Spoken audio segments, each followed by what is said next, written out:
At the time I'm recording this video, February 6, 2026, this DVD I'm going to be reviewing on Thomas VHS/DVD Reviews will be 20 years old as of tomorrow, February 7th. That DVD/VHS is none other than Thomas and the Really Brave Engines.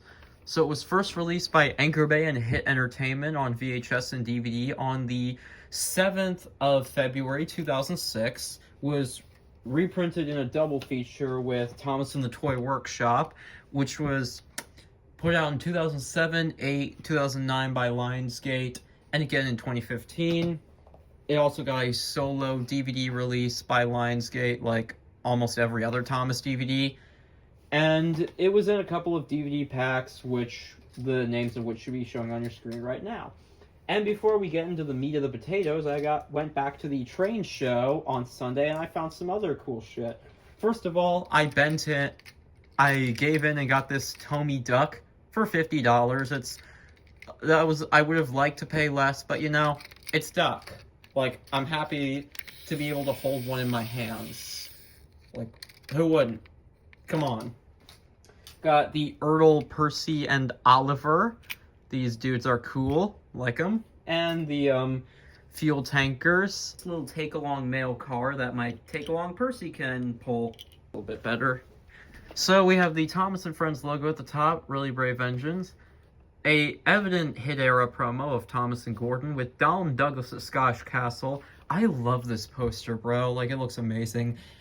And I have a funny story of how I got the VHS, because if you don't already know, this is one of the most sought-after VHS tapes, as it was one of the last Thomas tapes ever.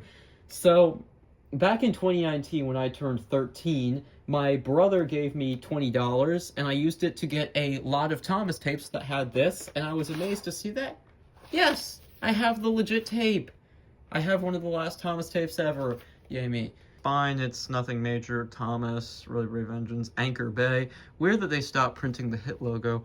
The back, we got a snapshot from Snow Engine, and I think this James and the Queen of Sorrow shot was also on, like, Thomas's Train Yard Adventures tape. Blurb, or story stops. I love the blue and red contrast. It really works. I already showed the tape. I don't watch it. I cannot see the print date, but it works. I fuck with it. It's cool. Now the DVD, which back in 2016 I got when my sister was at a thrift store with my mom, and she gave my mom the puppy eyes to find this for me. This is a treasure. So it's the exact same poster, just stretched out. The spine is, okay, come on camera, focus, is virtually the same except it's thinner, has the DVD logo. The back, again, exactly the same. Our bonus features. Here's this time. Again, I love that blue and red contrast. And I actually have the booklet. Nice. Let's just look at that real quick. Hop on board for trainloads of fun with your friends. And it actually shows what the DVD-ROM game looks like, but you could see like the tapes on the back, the DVDs on the back bleeding through. Oh yeah, they list the read-along story and the song on the game menu when they're on the menu. I'm planning to get a solo copy of Thomas Comes to Breakfast soon. Like, it'll be here, like, this year. Like, and also I'll dig out my Rusty the Rescue case from, my storage. It's here somewhere. And the double feature, I showed this with Toy Workshop. I got this from my grandmother in 2021. I used to have the Lionsgate reprint. Don't know what happened to it. I think I sold it on eBay when I got a solo copy of Really Brave Engines. Yeah, 2 DVDs. The picture of Thomas. Yeah, it's weird that they don't list the Paint My Color game for Toy Workshop, but whatever. I think on the Lionsgate reprint it lists the Paint My Color game as a DVD-ROM game, but yeah. That's that. 2006, 2002, 2006, I guess, because like season 7 was shot in 2002. The Really Brave Engines disc. Kind of dull, but now we're going to take a look at the episodes. Now, yeah, we got the classic DVD promo. I've watched this a zillion times. I only found out recently it's voiced by the guy who did Barney the Dinosaur. So we got the classic menu. I'm going to tilt my camera to the left a little bit. But yeah, weird how like Thomas's wheel is like how the platform is so low. But yeah, we got our standard options. We're gonna take a look at the episodes. Thomas in the Search for Fergus is great. I mean, I find Fergus to be a little inconsistent here because it says that he knows all the rules and obeys them, and that he knows that Diesel is kind of sus, but he still believes Diesel telling him to go to the scrapyards and that's Sir Topham's orders. I mean, it could have been tweaked a little. Maybe have a couple of workmen playing on Diesel's games, and then Fergus believes him, and they get some repercussions at the end. I'm just spitballing ideas. It's still a great episode and one of Thomas's best moments in the season. Bad Day at Castle Lock. I mean, if you're going to make any characters supernatural or like interested in the supernatural, Donald and Douglas were the best characters to do it for, in all honesty. It's great. The visuals are great. The Scottish Castle set is amazing. The scene with Harvey and the breakdown train's great. It's just a great episode overall. I like it. Toby and the Windmill. It's a normal slice of life Toby episode. The human connection's there. It's just good. Solid episode so far. The Runaway Elephant. Although Duncan Stryver's a fucking idiot, like in Trusty Rusty, it doesn't piss me off as much, because the runaway sequence is actually entertaining, unlike the, whatchamacallit, Trusty Rusty, where, how do I say this? There's the character regression of Duncan hating Diesels again to go with it. It's fine. It's a decent runaway story with a subtle what the fuck moment. I love James and the Queen of Sodor. I love how James just never wins. That's a gem to me. And Oliver the Snow Engine. For Oliver's last episode with a leading role, he should have had that episode with the fireworks instead of Samson in season 22. This is a gem. I love his and Toad's. I love their arcs. It's funny, sweet, beautiful. And in case you didn't know, Bad Day, Castle Lock, Runaway Elephant, Snow Engine weren't aired on PBS. Weird that it's like 2, 4, and 6. I can't be the only one who thinks that's weird. But, point is, for the last season 7 episodes to come out, they were worth the wait. Let's look at the funny games, because, this is going to be interesting. I'm going to bring this up, but these games are kind of the same as Chocolate Crunch. We got a spelling game, a puzzle game that plays video clips from the release. They're the same games as on Chocolate Crunch, but, I'll humor this DVD and just, look at it anyway. So that was Thomas there, in case you're blind. And the reason I'm recording this is because I've had a pretty good week at college. I actually locked in, did my work, and, applied scheduled tutoring sessions early instead of waiting, proving that, I've learned from the first semester.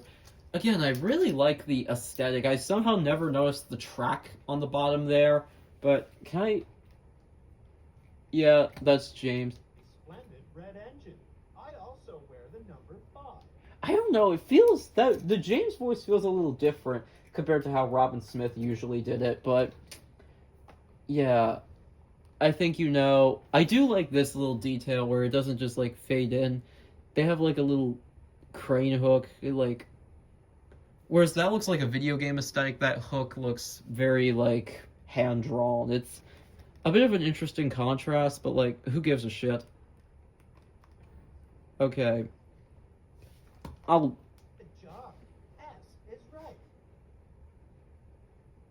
Great job. He spelled my name. I am James. Yeah, that's Fergus. I am blue, and I often have a cough from being a cement worker. Not the worst Fergus voice. I could see him having this voice if he appeared in the Hit era.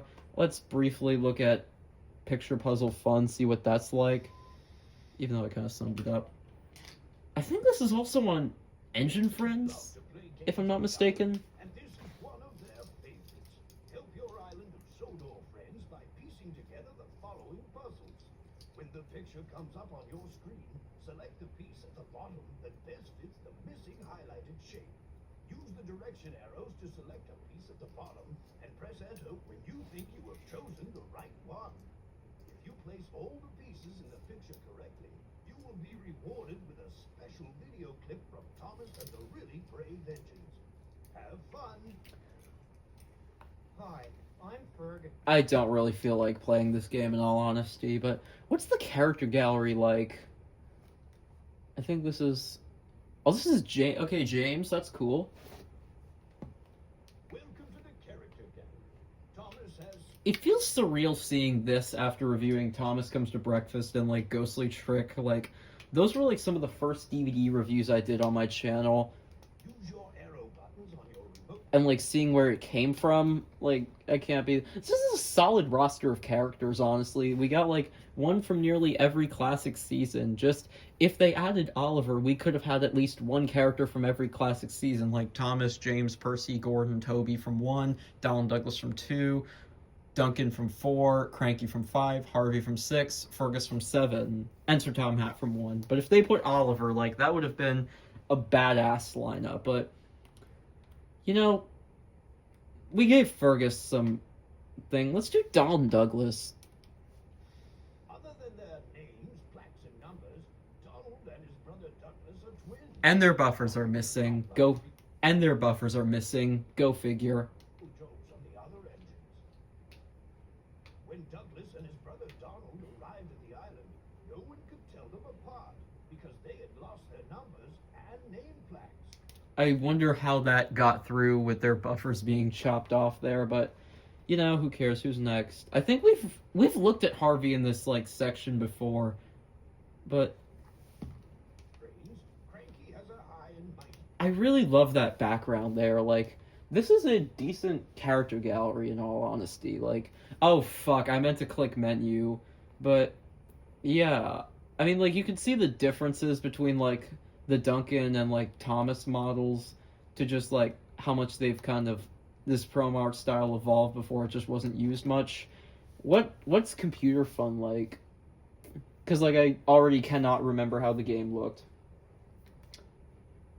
So you can color pictures. That's cool. This I ain't reading all that.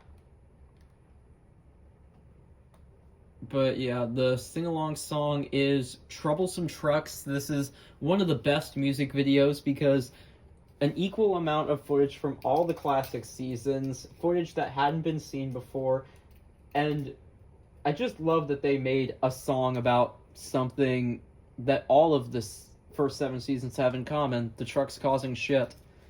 I love that. The read-along story is The Midnight Ride of Thomas the Tank Engine. I love that classic Owen Bell artwork, even if I also love Richard Courtney's Thomas art, but low-key, I like this read-along. I don't get why, like, it wasn't used again. Like, they could have put that on Halloween Adventures instead of, The Great Race. But overall, I give Really Brave Engines a 9 out of 10, I think. While I think Salty Secret is the last truly great Thomas release, this is the last truly good one. Because, you know, the Runaway Elephant's kind of just, it's kind of mid. I recommend you pick this up. I'm very nostalgic. I go as far to say that this is the best Season 7 release. Pick it up right now. Have a great day. Make sure to subscribe. Please help me get to 1,000 subscribers. And have a good night, everybody. Peace.